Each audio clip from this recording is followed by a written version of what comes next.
그리고 아버지 손을 잡고 이렇게 갈 때면 장난도 많이 치셨어요, 저한테.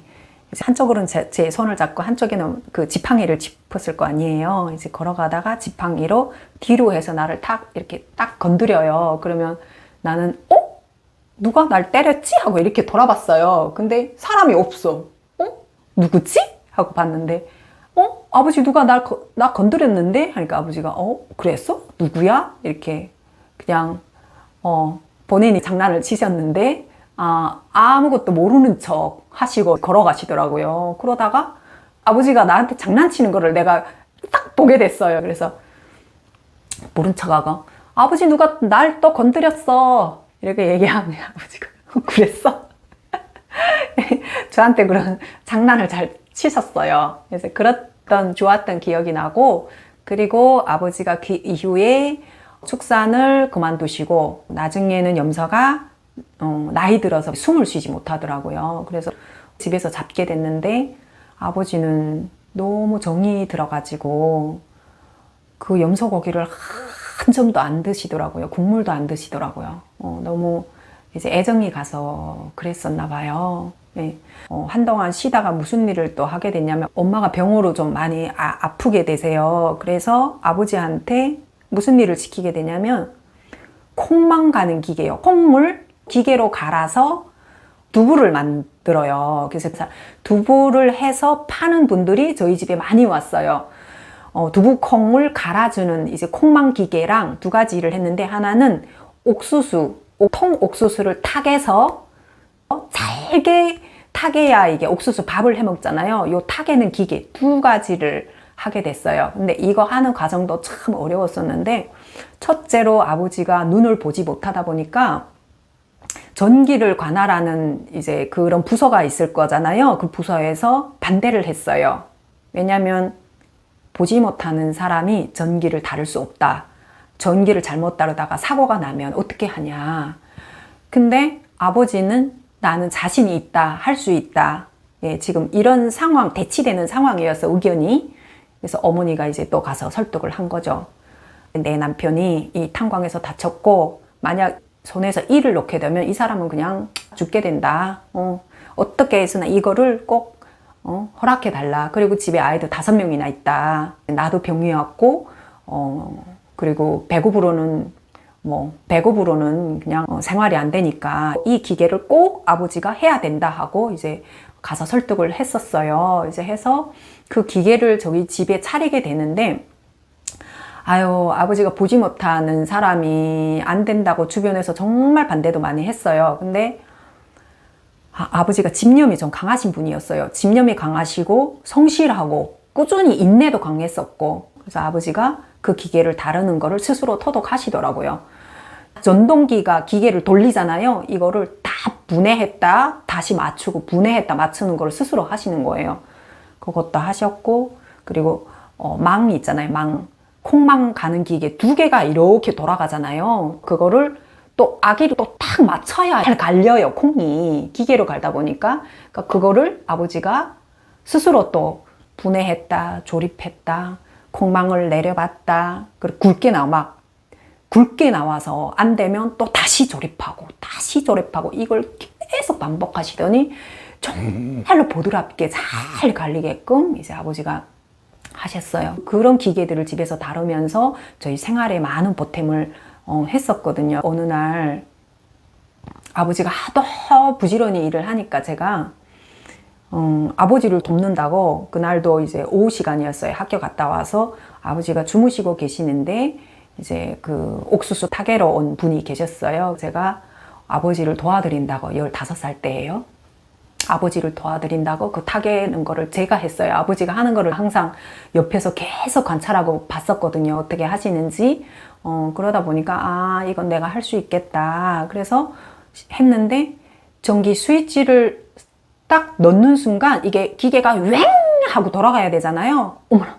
근데 기계가 안 돌아가고 전동기 부하가 왔나? 천천히 돌아가더라고요. 그런 걸 제가 아무 생각 없이 그 기계하고 전동기를 연결해주는 피대가 있어요. 이렇게 동그란 피대가 있어요. 근데 그 피대를 내가 이게 왼손으로 잡고 그 피대를 꽉 이렇게 돌린 거예요. 근데 그 순간에 내 손이 베어링 안에 들어가서 부러진 거예요.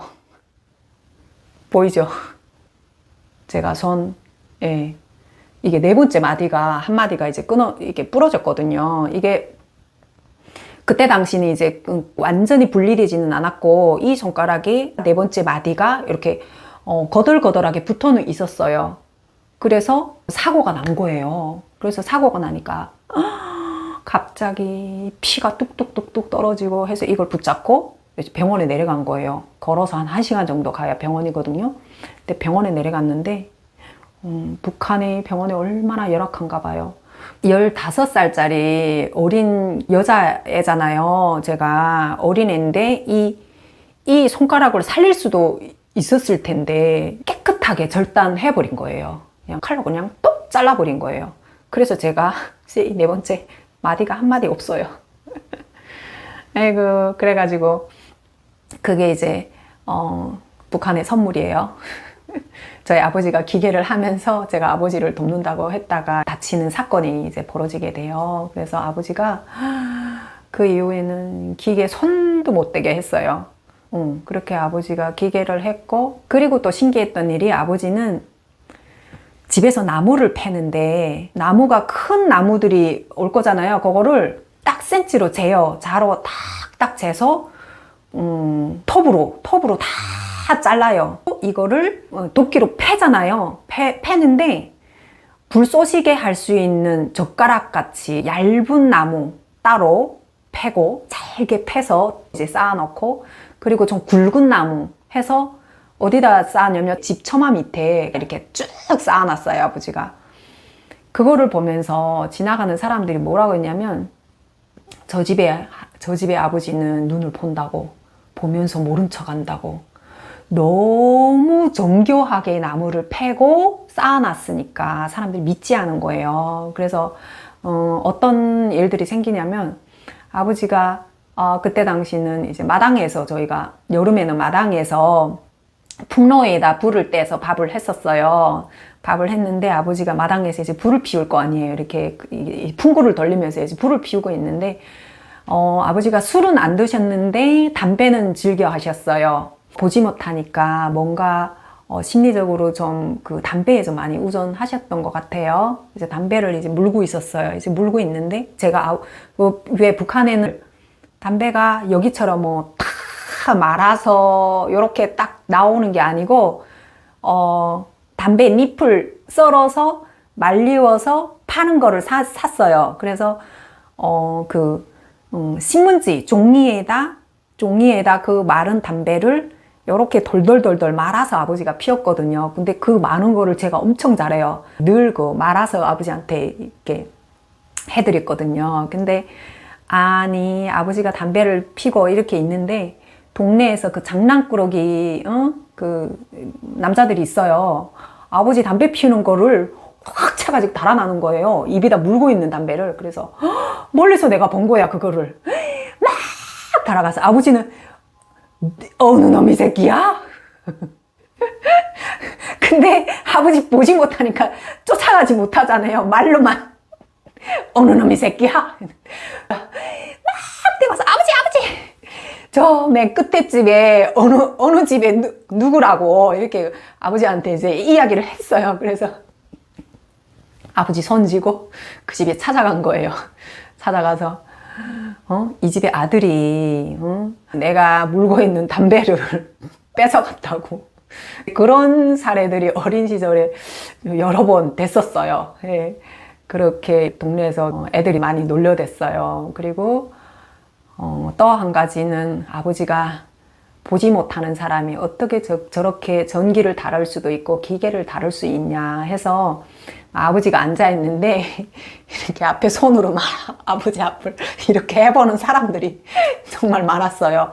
어쩌면 저렇게 기계도 잘 다루고 나무도 저렇게 정교하게 팰 수가 있냐.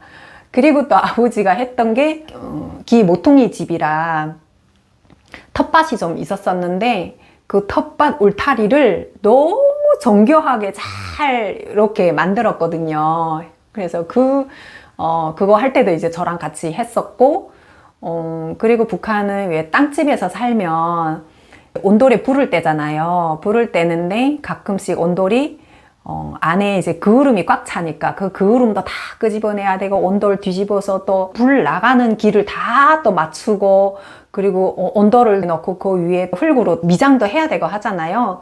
이 모든 거를 아버지가 다 한 거예요. 그리고 기아잖아요. 다 옛날 집은 기아인데 비가 새요. 이제 비가 오게 되면 비가 여기저기에서 막 새요. 그러면 또 아버지가 올라가요. 어디쯤에 새는지. 아버지가 그 기아 수리도 제가 스스로 혼자 하셨고, 그리고 불이 안 들게 되면 굴뚝 수리, 굴뚝. 아우, 그것도 아버지가 혼자서 하셨어요.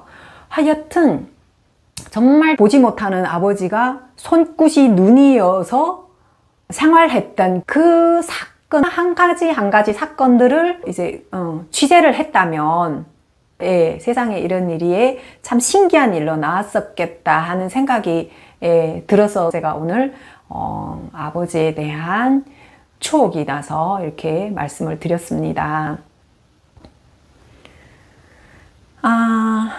아버지 생각이 많이 나네요. 장난도 많이 치시고 참 그 아이들을 위해서 시래지 밥도 해주시던 아버지의 그 모습들이 생각납니다. 하늘나라에 가서 잘 계시겠지요. 그리고 또 한 가지 생각이 나는 거는 아버지가 술을 못 하세요. 근데 술을 못 하는데 명절 때마다 참이슬 그 잔이 있잖아요. 참이슬 잔 정도, 그 정도 한 잔 다 마시고 눈물 흘리시면서 고향에 대한 이제 추억을 많이 하셨어요. 20살 때 고향을 떠났으니까 그때 한창 이제 우리 아버지가 가장 좋아했던 게 본인 자전거를 그렇게 잘 타셨대요. 자전거 양쪽에 손을 놓고 이제 와이셔츠를 입고 자전거를 타는데 와이셔츠가 바람에 열려서 뒤에 이렇게 날렸었다. 그렇게 멋있었다. 이런 이야기를 하시더라고요. 총각 시절에.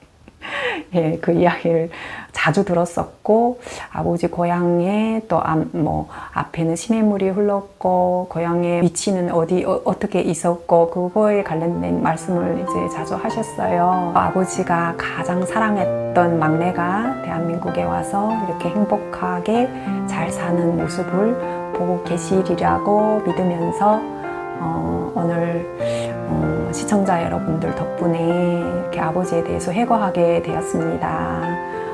시청해 주셔서 감사합니다. 건강하세요.